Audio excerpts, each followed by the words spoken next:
राम राम राम राम राम राम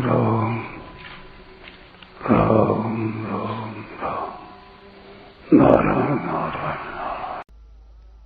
दूसरी बात, स्वयं ने ही अपना पतन किया है, अर्थात इसने ही संसार के संबंध को पकड़ा है, संसार ने इसको नहीं पकड़ा है। जैसे बाल्यावस्था को इसने छोड़ा नहीं, प्रत्युत वह स्वाभाविक ही छूट गई। फिर इसने जवानी के संबंध को पकड़ लिया कि मैं जवान हूं, पर इसका जवानी के साथ भी संबंध नहीं रहेगा। तात्पर्य यह हुआ कि अगर यह नया संबंध नहीं जोड़े तो पुराना संबंध स्वाभाविक ही छूट जाएगा, जो कि स्वतः छूट ही रहा है। पुराना संबंध तो रहता नहीं और नया संबंध यह जोड़ लेता है। इससे सिद्ध होता है कि संबंध जोड़ने और छोड़ने में यह स्वतंत्र और समर्थ है। अगर यह नया संबंध न जोड़े तो अपना उद्धार आप ही कर सकता है। शरीर संसार के साथ जो संयोग है, संबंध है, उसका प्रतिक्षण स्वतः वियोग हो रहा है।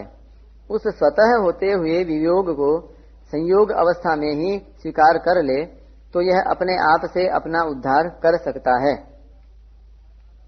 नात्मानमवसादयेत, यह अपने आप को पतन की तरफ न ले जाए। इसका तात्पर्य है कि परिवर्तनशील प्राकृत पदार्थों के साथ अपना संबंध न जोड़े, अर्थात उनको महत्व देकर उनका दास न बने, अपने को उनके अधीन न माने, अपने लिए उनकी आवश्यकता न समझे।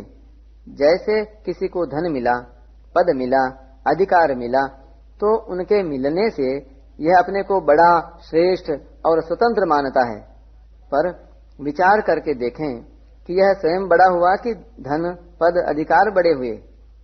स्वयं चेतन और एक रूप रहते हुए भी इन प्राकृत चीजों के पराधीन हो जाता है और अपना पतन कर लेता है। बड़े आश्चर्य की बात है कि इस पतन में भी यह अपना उत्थान मानता है और उनके अधीन होकर भी अपने को स्वाधीन मानता है।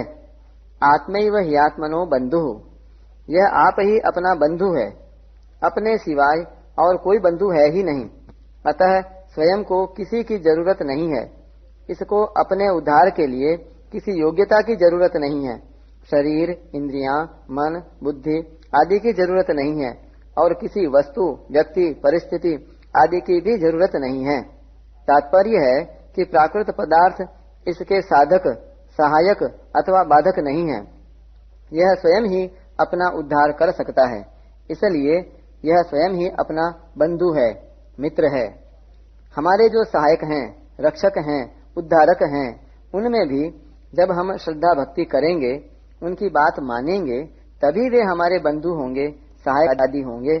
अतः मूल में हम ही हमारे बंधु हैं, क्योंकि हमारे माने बिना, हमारे श्रद्धा विश्वास किए बिना वे हमारा उद्धार नहीं कर सकते। यह नियम है। आत्मैव रिपुरात्मनः, यह आप ही अपना शत्रु है, अर्थात जो अपने द्वारा अपने आप का उद्धार नहीं करता वह अपने आप का शत्रु है। अपने सिवाय इसका कोई दूसरा शत्रु नहीं है। प्रकृति के कार्य, शरीर, इंद्रियां, मन, बुद्धि आदि इसका अपकार करने में समर्थ नहीं है। ये शरीर, इंद्रियां आदि जैसे इसका अपकार नहीं कर सकते, ऐसे ही इसका उपकार भी नहीं कर सकते। जब स्वयं उन शरीर आदि को अपना मान लेता है तो यह स्वयं ही अपना शत्रु बन जाता है। तात्पर्य है कि उन प्राकृत पदार्थों से अपनेपन की स्वीकृति ही अपने साथ अपनी शत्रुता है। श्लोक के उत्तरार्ध में 2 बार एव पद देने का तात्पर्य है कि अपना मित्र और शत्रु आप ही है।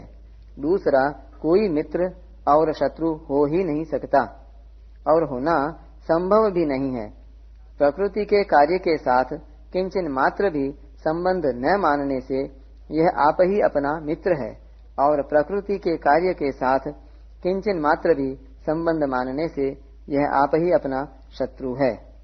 परिशिष्ट भाव, अपने उद्धार और पतन में मनुष्य स्वयं ही कारण होता है, दूसरा कोई नहीं।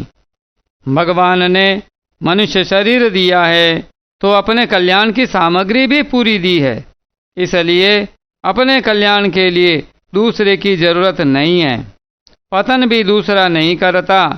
जीव खुद ही गुणों का संग करके जन्म मरण में पड़ता है।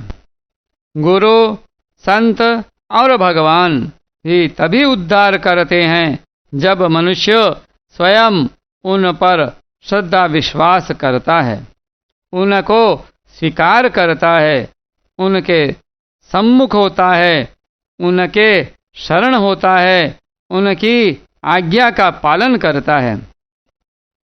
अगर मनुष्य उनको स्वीकार न करे तो वे कैसे उद्धार करेंगे? नहीं कर सकते। खुद शिष्य न बने तो गुरु क्या करेगा? जैसे दूसरा व्यक्ति भोजन तो दे देगा, पर भूख खुद की चाहिए। खुद की भूख न हो तो दूसरे के द्वारा दिया गया भोजन किस काम का? ऐसे ही खुद की लगन न हो तो गुरु का, संत महात्माओं का उपदेश किस काम का? गुरु, संत और भगवान का कभी अभाव नहीं होता। अनेक बड़े बड़े संत होते आए हैं, गुरु होते आए हैं, भगवान के अवतार होते आए हैं, पर अभी तक हमारा उद्धार नहीं हुआ है। तो इससे सिद्ध होता है कि हमने ही उनको स्वीकार नहीं किया। अतः अपने उद्धार और पतन में हम ही हेतु हैं। जो अपने उद्धार और पतन में दूसरे को हेतु मानता है, उसका उद्धार कभी हो ही नहीं सकता। वास्तविक दृष्टि से देखें तो भगवान भी विद्यमान हैं, गुरु भी विद्यमान है, तत्व ज्ञान भी विद्यमान है और अपने में योग्यता, सामर्थ्य भी विद्यमान है। केवल नाशवान सुख की आसक्ति से ही उनके प्रकट होने में बाधा लग रही है।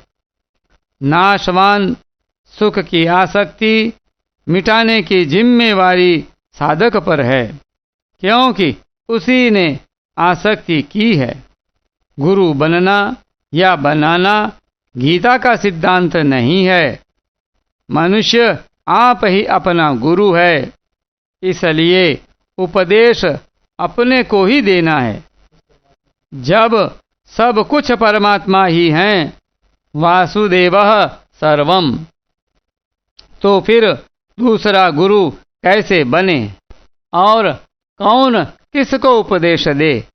अतः उद्धरेदात्मनात्मानम का तात्पर्य है कि दूसरे में कमी न देखकर अपने में ही कमी देखे और उसको दूर करने की चेष्टा करे, अपने को ही उपदेश दे।